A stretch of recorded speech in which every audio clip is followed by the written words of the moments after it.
ಎಲ್ರಿಗೂ ನಮಸ್ಕಾರ. ನೀವು ನೋಡ್ತಾ ಇದ್ದೀರಾ ಎಚ್ ಕ್ರಿಯೇಟರ್ ಯೂಟ್ಯೂಬ್ ಚಾನಲ್. ನಾನು ನಿಮ್ಮ ಒನ್ನೂರು. ಫ್ರೆಂಡ್ಸ್, ಇವತ್ತಿನ ಒಂದು ವಿಡಿಯೋದಲ್ಲಿ ಯಾವ ರೀತಿಯಾಗಿ ನೀವು ಫ್ರೀ ಎನರ್ಜಿನ ಪಡ್ಕೋಬೋದು ಅಂತ ಈ ಒಂದು ವಿಡಿಯೋದಲ್ಲಿ ತಿಳಿಸ್ಕೊಡ್ತೀನಿ ಫ್ರೆಂಡ್ಸ್. ಅದಕ್ಕಾಗಿ ಸಂಪೂರ್ಣವಾಗಿ ವಿಡಿಯೋ ನೋಡಿ ಫ್ರೆಂಡ್ಸ್. ನೀವು ಯಾವುದೇ ಒಂದು ಎಲೆಕ್ಟ್ರಿಸಿಟಿಯನ್ನು ಯೂಸ್ ಮಾಡದೆ ನೀವು ಫ್ರೀ ಎನರ್ಜಿನ ಪಡೆಯಬಹುದು ಫ್ರೆಂಡ್ಸ್.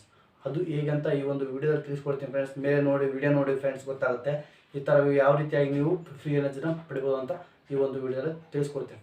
ಅದಕ್ಕಾಗಿ ವಿಡಿಯೋವನ್ನು ಸಂಪೂರ್ಣವಾಗಿ ನೋಡಿ ಫ್ರೆಂಡ್ಸ್. ನೀವೇನಾದರೂ ನನ್ನ ಚಾನಲ್ಗೆ ಹೊಸದಾಗಿದೆ ಪ್ಲೀಸ್ ಸಬ್ಸ್ಕ್ರೈಬ್ ಆಗಿ, ಪಕ್ಕದಲ್ಲಿರ್ತಕ್ಕಂಥ ಬೆಲ್ಲೈಕನ್ ಒತ್ತಿ, ಜೊತೆಗೆ ಒಂದು ಲೈಕ್ ಮಾಡಿ. ಆಯ್ತಾ? Like friends. ಇದೇನು ಕೈ ಈಗ ಅಂತ ಅನ್ಕೋಬೇಡಿ, ಇದು ಜೇಬಲ್ಲಿ ಇಟ್ಕೊಂಡಿದ್ದೀನಿ ಅಷ್ಟೇ. ಎರಡು ಕೈ ಇದೆ, ಓಕೆನಾ? ವಿಡಿಯೋವನ್ನು ಸಂಪೂರ್ಣವಾಗಿ ನೋಡಿ ಫ್ರೆಂಡ್ಸ್. ಯಾವ ರೀತಿಯಾಗಿ ಫ್ರೀ ಎನರ್ಜಿನ ಪಡ್ಕೋಬೋದು ಅಂತ ಈ ಒಂದು ವಿಡಿಯೋದಲ್ಲಿ ಸಂಪೂರ್ಣವಾಗಿ ತಿಳಿಸ್ಕೊಡ್ತೀನಿ. ಅದೇ ರೀತಿಯಾಗಿ ನ್ಯೂಸ್ನ ಟೈಮ್ ಮಾಡಿ ನೋಡ್ಬೋದು ಫ್ರೆಂಡ್ಸ್. ಓಕೆನಾ? ವಿಡಿಯೋನ ಸಂಪೂರ್ಣವಾಗಿ ನೋಡಿ ಫ್ರೆಂಡ್ಸ್. ಬನ್ನಿ ಫ್ರೆಂಡ್ಸ್, ವಿಡಿಯೋ ಶುರು ಮಾಡೋಣ.